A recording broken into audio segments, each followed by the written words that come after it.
दोस्तों I am back and आज के एजेंडा का अपना पार्ट 2 करते हैं। एक्चुअली आज का नहीं, वो उसी दिन की मतलब जो फिजिकल केमिस्ट्री में हमारा बचा है उसका एजेंडा का पार्ट 2 हमारा कहता है जूल्स एक्सपेरिमेंट।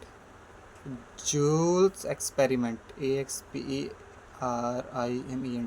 देखो टोटल ना हमारे पास काइंड ऑफ पहला एजेंडा में हमने किया था हीट कैपेसिटी और मैक्सवेल रिलेशन। सेकेंड वीडियो का एजेंडा क्या है, जूल्स एक्सपेरिमेंट, और थर्ड बचेगा Joule Thomson porous plug experiment. उसको JTE कहती हूँ मैं, उसको शॉर्ट में JTE कहता हूँ, और जूल्स एक्सपेरिमेंट को जूल्स एक्सपेरिमेंट ही कहेंगे, ठीक है। So let's not confuse. Joule's experiment में बहुत छोटा एक्सपेरिमेंट है, सिर्फ तीन चीज़ें, एक्चुअली एक दो तीन चीज़ें प्रूफ करनी है में। सबसे पहले क्या है, एक्सपेरिमेंट का सेटअप क्या था। सेटअप एक बार जान लो, थोड़ी बहुत थ्योरी में काम आएगा, मानता हूँ डेरिवेशन आएगी बट स्टिल एक बार थ्योरी में काम करो। तो हमारे पे एक ऐसा डब्बा है, इसके अंदर हमने थर्मामीटर लगा दिया, इसको कहते हैं थर्मामीटर। यहाँ पे अंदर एक ऐसा चिमनी जैसा, और एक यहाँ पे इसका नलका लगा दिया, यहाँ पे नलका लगा दिया, और यहाँ पे गैस है, यहाँ पे वैक्यूम है। तो हमने क्या किया, एक ऐसा सेटअप बना दिया, और ये आइसोथर्मल है। आइसोथर्मल आइसोथर्मल बना दिया इसको। आइसोथर्मल है या नहीं है, यहाँ पर कॉन्स्टेंट टेम्परेचर, हाँ यहाँ पे टेम्परेचर कॉन्स्टेंट है, यहाँ पे कॉन्स्टेंट टेम्परेचर है, ठीक है। क्या हुआ, एक्सपेरिमेंट क्या है, एक डब्बा लिया जिसके अंदर हमने कॉन्स्टेंट टेम्परेचर मेंटेन किया। हमने फिर एक ऐसा बल्ब टाइप से, एक ऐसा बर्तन लिया टाइप से, जिसके ऊपर यहाँ पे नल है। इस नल को मैं खोलूँगा तो इसके अंदर जो गैस है ना, ये एक्सपैंड करेगी और इसमें जाएगी, और यहाँ पे कोई गैस नहीं है, यहाँ पे वैक्यूम है, ठीक है। तो ये वैक्यूम है, इसके अंदर गैस है, और यही बस सिंपल सा एक्सपेरिमेंट था। और ये जूल्स एक्सपेरिमेंट किस लिए है, निकालने के लिए del you by del we at constant T UVT। और जैसे कि मैंने बताया है, आइडल गैस के लिए ये ज़ीरो होता है, आइडल गैस के लिए ज़ीरो होता है। हमने प्रूफ किया था शीट नंबर 3 पे, शायद वीडियो नंबर 2, शायद वीडियो नंबर समथिंग में, बट शीट नंबर 3 थी उसमें, मुझे इतना पता है। तो शीट नंबर 3 में हमने प्रूफ किया था using first state of thermodynamic equation. ये तो इतनी बार बोल चुका, अब तो रट गया है मुझे। तो हमने उसको प्रूफ किया था, एंड अब अगेन ये सेम चीज़ हमने प्रूफ की एक्सपेरिमेंटली, जूल्स एक्सपेरिमेंट के थ्रू। तो ऐसा सेटअप था, ठीक है, सिंपल सा सेटअप था। अब तुम बता सकते हो सेटअप कैसा है। सेकेंड ऑब्जर्वेशन क्या क्या निकली, ऑब्जर्वेशन क्या क्या निकली, ऑब्जर्वेशन क्या थी, हमने इसका नलका खोल दिया। नलका खोलने के बाद क्या हुआ, इसमें गैस गई, एक्सपैंड करी। अब गैस एक्सपैंड करने के बाद क्या क्या चेंजेस आए। सबसे पहले हमने चेंज क्या देखा, no temperature change, no temperature change. तो मतलब dt इक्वल्स टू जीरो हो गया, यानी कि delta T equals to zero हो गया। टेम्परेचर चेंज ही नहीं हुआ, मतलब गैस ओपन की तो हम नलका ओपन करने के बाद टेम्परेचर में चेंज नहीं आया। Second, no work done by gas, no work done by gas. अब मैं ऐसा क्यों कह रहा हूँ, यहाँ पे वैक्यूम था, और गैस ने जब एक्सपैंड किया तो उसने वैक्यूम के अगेंस्ट एक्सपैंड किया, मतलब उसको बाहर से कोई प्रेशर नहीं मिलता, एक्सटर्नल प्रेशर जीरो होता है फ्री एक्सपेंशन में या फिर वैक्यूम के अंदर ही, तो मैंने बताया था। तो गैस ने इनडायरेक्टली बाहर से कोई भी रेजिस्टेंस को फॉलो, आई मीन बाहर से उसने कोई भी रेजिस्टेंस फेस नहीं किया, मेहनत तो उसने कोई मेहनत ही नहीं की, तो किस बात का वो, बस सिंपल से ही है। तो no work done by gas, ठीक है। तो क्योंकि P external equals to zero होता है, P external equals to zero होता है वैक्यूम के अंदर, ठीक है। और अगला क्या है, इट हैज़ एक्सचेंज, हाँ हमने एक और चीज़ थी कि नो एक्सचेंज ऑफ हीट। एक और चीज़ इसने एक्सपेरिमेंटली शो की, नो एक्सचेंज ऑफ हीट, यानी कि D Q equals to zero हो गया, ठीक है। हीट का कोई एक्सचेंज नहीं हुआ, मतलब जो भी टेम्परेचर जितना था वो उतना का उतना रहा, जितना भी हीट था उतना का उतना रहा। तो ये तीन ऑब्जर्वेशन हमें मिली, ठीक है। तो हमने तीन ऑब्जर्वेशन देख लिया, हमने सेटअप देख लिया। अब क्या करना, कुछ नहीं करना, बैठ के सॉल्व। अब हमें डिराइव करना थर्ड, नाउ डिराइव करो D U by D V at constant T equals to zero, लेकिन एक्सपेरिमेंटली जो हमने एक्सपेरिमेंट का सेट किया उस अकॉर्डिंग, ना कि हमने फर्स्ट लॉ ऑफ थर्मोडायनेमिक्स का इक्वेशन किया था उसके हिसाब से, ठीक है। तो वैसे ये फर्स्ट लॉ से भी हो जाता है जो मैंने पहले किया था पहले की वीडियोज़ में।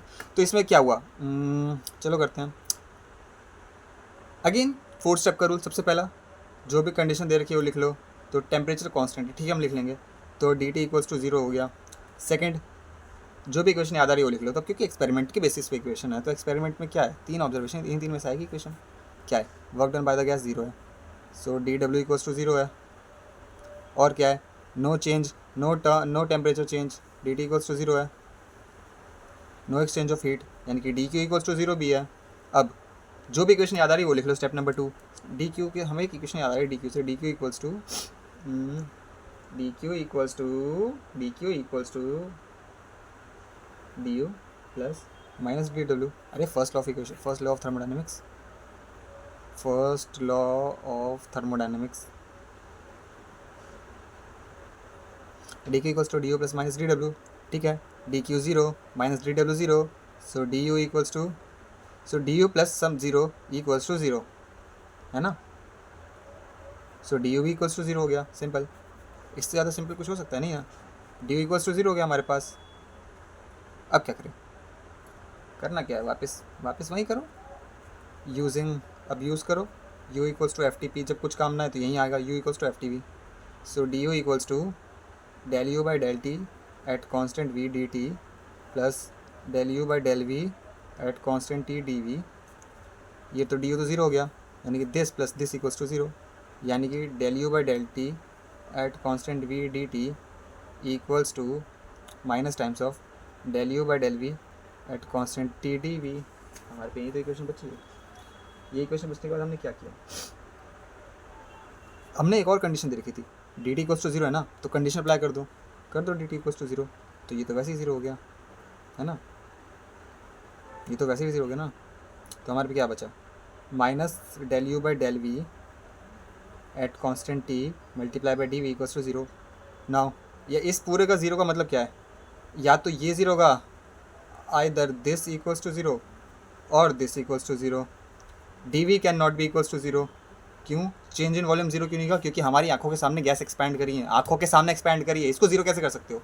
सो del you by del we at constant T equals to zero, यही बचा बस जीरो करने लायक, बस हो गया, हैंड्स प्रूव्ड। तो हमने थर्ड चीज़ डिराइव कर ली, क्या कि D U by D T at constant D U by D V at constant T equals to zero, यानी कि D U by D V at constant T equals to zero, बस यही तो proof करना था, हो गया proof.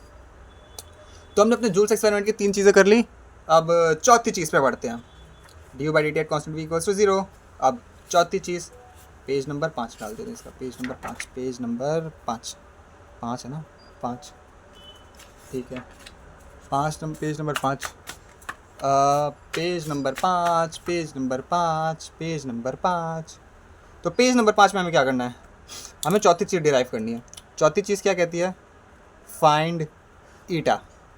Eta is joules law setup efficiency coefficient, efficiency coefficient. तो हमें प्रूफ करना है ईटा इक्वल्स टू क्या होता है, ईटा इक्वल्स टू होता है, ईटा इक्वल्स टू होता है, क्या होता है, कहाँ eta, del T by del we at constant you equals to minus one upon c v times del you by del we at constant t. Indirectly में ये प्रूफ करना है, ठीक है, और कुछ नहीं। Internal pressure define internal pressure for ideal case no assumption, इसको बाद में प्रूफ करेंगे। जूल्स कोफिशिएंट ईटा, हाँ ठीक है, यहाँ से करना मतलब इनडायरेक्टली तो मैं ये प्रूफ करना है कि ईटा इक्वल्स टू दिस, ठीक है। या फिर ये, या तो तुम्हें क्वेश्चन कह देगा ये प्रूफ कर दो, या तो कह देगा eta equals to this proof कर दो, या eta equals to this. Eta equals to this कभी नहीं कहेगा, ईटा इक्वल्स टू दिस कभी कैसे हमेशा कहेगा। तो ईटा का मतलब ये भी होता है, इसका मतलब ये भी होता है। तो अरे वो छोड़ो ना, तुम समझ जाओगे क्या है। गलती से अगर कहीं दिख गया ना सी वी डिवाइड में, तो इसका मतलब ये ईटा निकालना है। वैसे वो क्वेश्चन में डायरेक्ट कहेगा कि find joules law efficiency coefficient और फाइंड ईटा और वट एवर, क्योंकि ईटा के बिना काम ही नहीं चलेगा इनका, ईटा वरना इनको पीट देगा। ईटा ने फिर कहानी बनी ईटा नहीं पीटा, हा। वैसे मतलब इनडायरेक्टली हमें प्रूफ करना है eta equals to this, define नहीं, eta equals to this proof नहीं करना, हमें प्रूफ करना है दिस इक्वल्स टू दिस। हमें प्रूफ करना है eta equals to minus one upon c v del you by del we at constant t. यहाँ में प्रूफ करना है ईटा इक्वल्स, यहाँ में प्रूफ करना है ये, इन दोनों में से, यानी इनिशियल हमें ये देगा और इक्वल्स टू ये प्रूफ करना है पक्का, ठीक है। तो क्या करेंगे, लिख दो जो भी इक्वेशन दे रखी है, del T by del we at constant you equals to zero. अब एक चीज़ देखो, अब सेकंड स्टेप क्या है, जो भी इक्वेशन याद आ रही है वो लिख दो।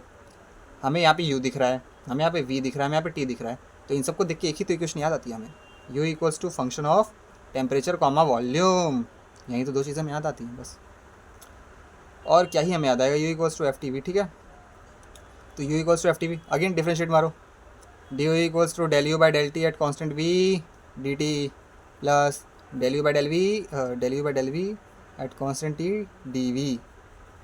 हाँ ये तो ज़ीरो हो गया, d you equals to zero है क्योंकि एट कॉन्स्टेंट यू। अब अगेन क्या लिखोगे, एट कॉन्स्टेंट यू, क्योंकि कॉन्स्टेंट यू की कंडीशन है ना, D you equals to zero, D you equals to zero हो गया, यानी कि del you by del T V D T equals to minus of del you by del V constant T D V. बस plus वाले को minus कर दिया और कुछ नहीं किया। ये क्या होता है, सी वी होता है, ये तो बचपन में पढ़ा था हमने। और ये डी टी है, equals to minus of del you by del we at constant T D U. अब तिगड़म लगाओ, क्या तिगड़म लगानी है, हमें प्रूफ करना है del T by del v. Del T by del v है हमारे पास, del T by del v नहीं है हमारे पास, नहीं है कोई नहीं, ले आते हैं। हमारे पास डेल टी है, डेल वी है, ये वी है, वी इसको उठा के यहाँ ले आओ।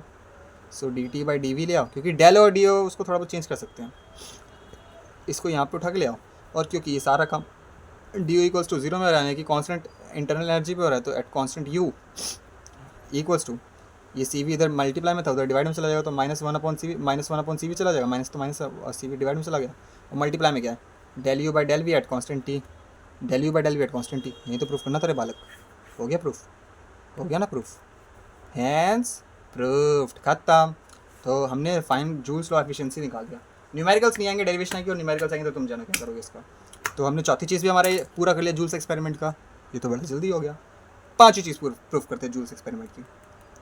पाँचवीं चीज़ हमें क्या कहती है, proof that eta equals to 0 for ideal gas. क्या प्रूफ करना है, ईटा इक्वल्स टू 0 प्रूफ करना था, व्हाट आइडियल गैस, हाँ बस यही प्रूफ करना था। ठीक है, कर देते हैं प्रूफ, बड़ी बात है क्या, नहीं है ना बड़ी बात। तो हमारे को क्या पता है, eta equals to del T by del we at constant U, नहीं हमें ईटा पता है -1/CV del you by del we at constant T, ये होता है ईटा, जो भी ऊपर प्रूफ किया है। Now for ideal gas